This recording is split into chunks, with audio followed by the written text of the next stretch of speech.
Good morning, people. Back at it again, and the Dave's Diary update is, well, I cracked on a little bit longer yesterday and chiselled out some more of the concrete, some of which is on the back of the trailer, and I'm doing a bit of a tidy up because I really needed it. And I'm coming back in here now because I was letting the dust settle, literally. So, what have we got? Well, we've got a fairly flat opening now into the storage area that will become the utility room for the dust extractor and the air compressor. So, yippee. I'm going to mount the fan or the motor up high as possible. And because it's a separate unit to the actual bags, for top and bottom, I can have a wee bit of a play around at where I put the bag. I want the bag accessible so that I can get in, hook onto the bottom part of it. So yeah, because I've heard that they can be a little bit problematic. But the use of magnets to hold the plastic bag on while you're putting the clamp on seems to be the ideal way of achieving that. So I'm going to put a little decked area through, round about where that concrete pad is, where my wee stool was, where I was sitting chiseling away here. I'm going to put a decking there to tidy it up, because at the moment it's what's called crusher dust. And while it does compact up, it also does loosen up when if you're scuffing around on it. Not that I should be. Now, one of the things was that I was contemplating, things ahead, and this is one of the things that we come across in domestic situations, like in bathrooms or toilets, where they've got an extractor fan, and people think they do the right thing by putting a nice, powerful, or as powerful as they can get, a fan in their room, and then they don't open a window or a door to allow the air in to the room so it can be exhausted. The fan itself needs, it can displace or suck or transfer X number of cubic feet or cubic meters per minute per hour, and that's air has to come from somewhere. And quite often I'll go along to a renovation or just a person's house, and they've got an extractor, and you look and you go, well, they've actually got no inlet to the room to allow the air to move and therefore take out the moisture. So they're choking off the fan's capability. Well, so too here. The air is going to be sucked from the workshop, but it's got to be exhausted somewhere. And the room out there, if these doors are both closed well enough, means that it's going to have to try and push all the air out through these little gaps. You can just see the light coming through here and out there. I think there's enough air gaps in the walls, because these are just dividing walls I put in. This is one room sort of thing, but I put these dividers in for a couple of reasons. But there's lots of gaps around it, so hopefully I'm not actually choking back the extractor from venting itself, like through the filter bags, etc. So that's something I'll have to be mindful of when I go to install it and trial it out. How I trial it out, I don't know, but anyway, it's something I'll have to be cognizant of. It's not sealed off, but it does have doors in the other areas, and there's lots of gaps, put it that way, that should actually flow quite a bit of air in total. Can't quantify that. That's a guess. Guess as good as, yeah. The other thing was the doors and the weight of the doors that I'm going to put in here, and I'm tossing up about that.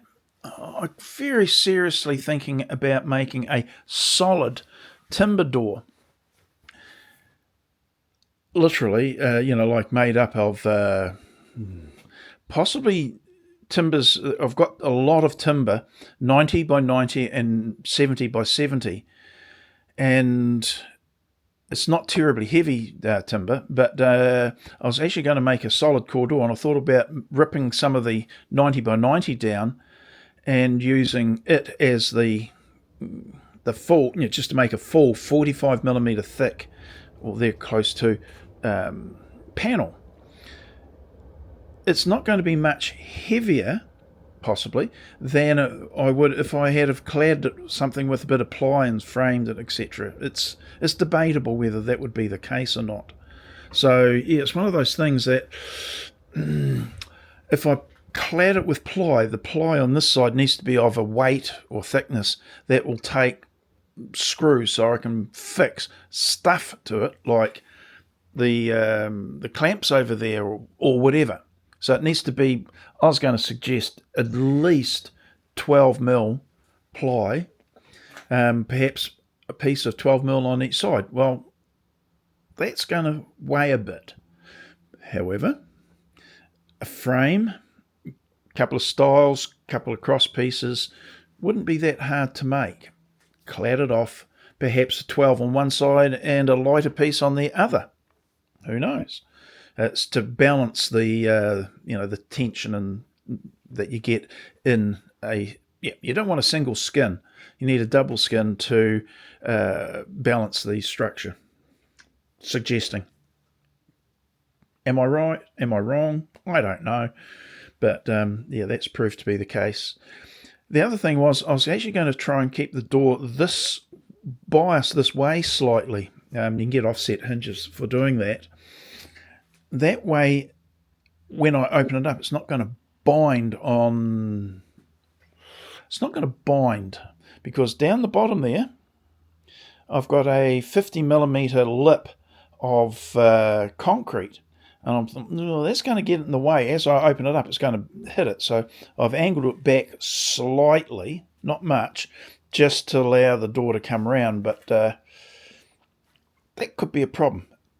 To be fair, the doors, if they only ever are able to open up at 90 degrees, yeah, that'll be fine. But I've angled back the concrete a little bit. I'll have to chisel a little bit more off to finish that off. It might help. I don't know. The other side of it is anything that I put on the surface of the door as it opens up, it might bind on the wall itself or other things that I've got on the wall. That happens. So there's all those sorts of little things that need to be at least thought about and seen if we can counter it. So, yeah.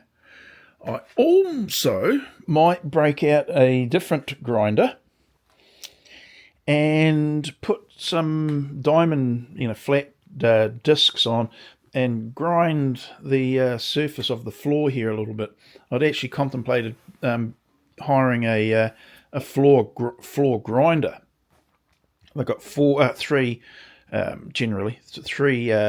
discs that spin round, and you can extract the dust, etc., and grind the whole floor. But because it's a bit up and down in places, but that might not happen. Anyway, I thought, well, at least because of all the dust, anyone that's done this sort of work before knows what I'm talking about. And it's clagging dust. There's dust now. If I make a little bit more dust to fix these little issues, then it wouldn't be a bad thing. It's not that there's much of a hump there, but it's just a transition between two concrete pours. When my father did it many, many years ago, probably, I don't know, 50, 55 years ago. So, yeah. And he built it strong back then. 6 inches of concrete there for this floor. It's yeah. He worked in the concrete industry for a while, so he had access to the concrete. So yeah. Okay. What else? Oh, there was something. Yeah, I've got the Triton. This is a mitre station base. Sitting on its end, and it's effectively brand new. It's been in the workshop off and on over the years, but it hasn't really been used all that much, and it's remarkably well designed, strangely. And I've also got other accessories for doing finger jointing and biscuit jointing, all fit on this one base sort of thing, and I've got those, and they are like brand new because I never used them. I had them, had great ambitions. I'm more likely to use that sort of thing now than I would have way back then. But hey, we do these things in the heat of the moment. The sad thing is, Triton, the company, as of a week ago, not even that, gone out of business. The ones that actually own Triton gone into bankruptcy. So, bugger. The Triton router that I was going to buy for my router station also gone. So, because it's the same company. And I saw that. I think Stumpy Nubs was James Hamilton was making comment about, I think it was him, making comment about Triton going out of business. So that's a bit of a bummer, because I was seriously contemplating getting the router for my router station. Would have been a lot cheaper than buying the spindle and the router lift itself. There you go. Anyway, radio, carry on. Wee bit more chisel, then I start the major cleanup. Stuff is going. It's got to be got rid of, and